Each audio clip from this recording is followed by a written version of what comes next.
Hey, hi friends. Hope you guys are doing well. So, let's start.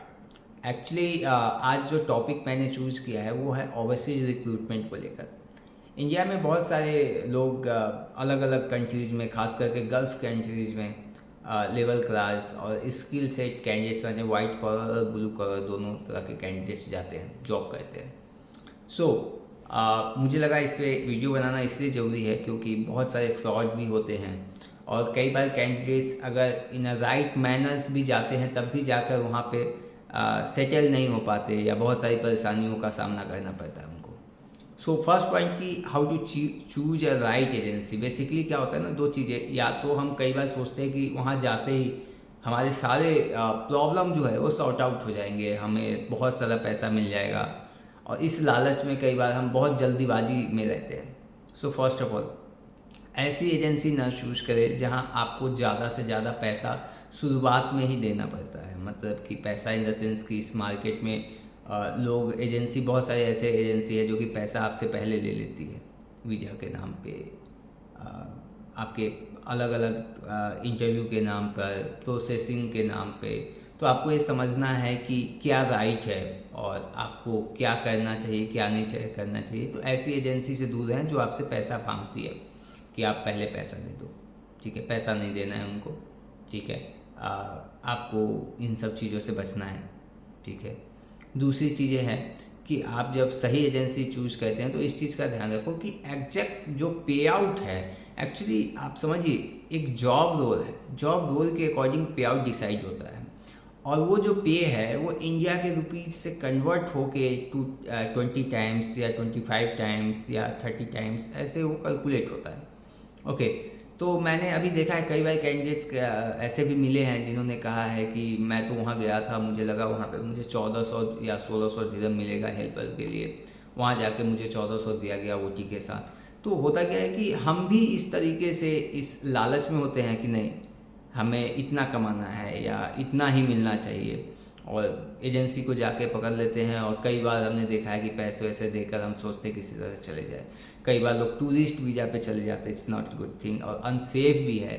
तो हमें समझना है, हमें कोशिश करना है कि एक अच्छी एजेंसी पकड़ी जाए जो कि आपको वर्क वीज़ा के साथ आगे प्लेस करे। तो फर्स्ट ऑफ ऑल आपको इन सब चीज़ों पे ध्यान देना है कि वर्क वीज़ा के साथ ही आगे जाना चाहिए। दूसरी जो इशू होता है कि हम राइट जॉब, हम सर्च करें कि हम किस जॉब के लिए कैपेबल हैं। अगर हमें लगता है कि हम इस जॉब के लिए कैपेबल हैं, हम ये कर सकते हैं, ये हम में स्किल सेट है, तभी आप उस चीज़ के लिए अप्लाई कीजिए।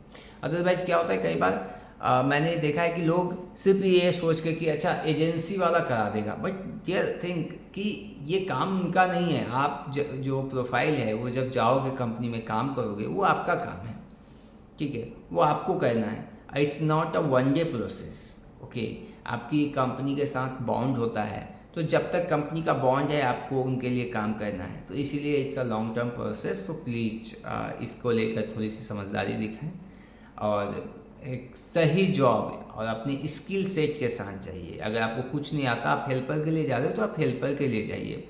अगर आप एचआर के लिए जा रहे हो, आपको पता होना चाहिए वहाँ पे क्या लॉ है, क्या स्किल सेट वहाँ रिक्वायर्ड है, उनकी जो जॉब डिस्क्रिप्शन है वो आप अच्छे से स्टडी करनी बहुत ज़रूरी है, और कंपनी की प्रोफाइल भी, ठीक है, बिफोर गो देयर। उसके बाद आता है कि कई बार होता है कि वहाँ पे जाके लोग कहते हैं कि पैसा सेव बचता है, ये बात सही है, बट उसके कई सारे रीज़न होते हैं। फॉर एग्जांपल मैंने देखा है कि कंपनियाँ जो है फूड अलाउंस देती है, एकोमोडेशन देती है।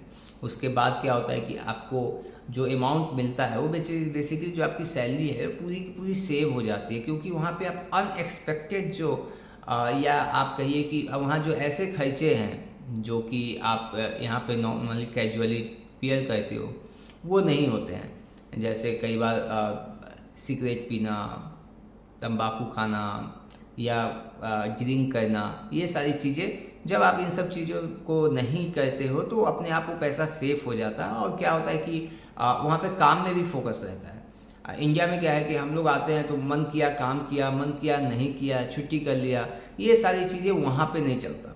वो आपको वो काम करना होगा, ठीक है।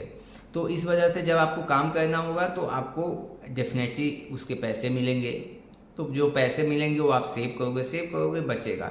यहाँ पे लोग अपने मन के अकॉर्डिंग इंडिया में काम करते हैं, वहाँ ऐसा नहीं चलता।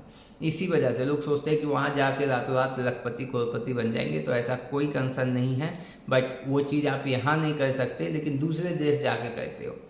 शायद फियर ऑफ, मतलब एक अच्छा मोटिव हो सकता है कि फियर की वजह से आप वहाँ पे अच्छे से काम करते हो, तो ये एक अलग कॉल है। और उसके बाद वहाँ जो लोग जॉब के लिए जाते हैं उनको कुछ चीज़ों का ध्यान रखना चाहिए। फॉर एग्जांपल आप गल्फ़ कंट्रीज़ में जा रहे हो, उनका खान पीन रहन सहन अलग होता है, तो आपको 3 to 6 मंथ लगता है अपने आप को सेटल करने में। साथ में जो सबसे बड़ा इशू आता है वो आता है टीम मेंबर्स के साथ। तो आपको मतलब पीस के साथ, शांति के साथ ये चीज़ पहले प्रिपेयर होकर जाना चाहिए कि जहाँ आप जा रहे हो वहाँ दूसरी कंट्रीज है, दूसरी कंट्रीज के लोग होंगे, साथ में और भी दूसरी कंट्रीज से। फॉर एग्जांपल आप इंडिया से जा रहे हो सकता है आपका जो सुपरवाइज़र हो या जो इंचार्ज हो वो पाकिस्तान से हो, बांग्लादेश से हो, श्रीलंका से हो, किसी और कंट्रीज से हो मे बी। और जैसे इंडिया में भी होता है कि आप जो जा रहे हो तो आपके सीनियर से कई बार आपकी नहीं बनती, तो यहाँ तो आप जल्दी से रिज़ाइन दे देते हो या लेफ़्ट कर देते हो कंपनी, या डिसाइड कर देते हो कल से नहीं जाना। बट वहाँ पे ऐसा नहीं है, वो आपका बॉन्ड है, आपको तब तक काम करना है। तो इन सब चीज़ों को लेकर एक माइंडसेट अच्छे से बना लेना चाहिए, प्रिपेयर कर लेना चाहिए कि हमारे जो भी सीनियर होंगे उनके साथ एक अच्छे तालमेल के साथ काम करें। वहाँ जो खान पीन, जो रहन है, उनके जो रूल्स हैं उसको फॉलो करें। अगर आप इन सब चीज़ों को अच्छे से करें तो जो मैक्सिमम कंसर्न आता है वो यही आता है, ठीक है। इन सबको अच्छे से प्रोसेस को समझते हो, करते हो, टाइमली आप ड्यूटी जाते हो, जो आपका ड्यूटी टाइम है, जो आपको ओटी मिलता है, आप उस ओटी पे काम करते हो, तो डेफिनेटली आपको कोई इशू नहीं आएगा। हाँ, 1% का चांस हर जगह रहता है कि कई बार सीनियर या जो एजेंसी है, अगर आप मान लिया किसी कॉन्ट्रैक्टर के थ्रू हो, तो वहाँ पे 1% को चांस रहता है थोड़ी बहुत मिस्टेक की, तो वो तो देखो दोस्त, वो हर जगह रहेगा। So please be safe and जाने से पहले सारी चीज़ों को एनालाइज करें और उसके बाद जाएं। All the best.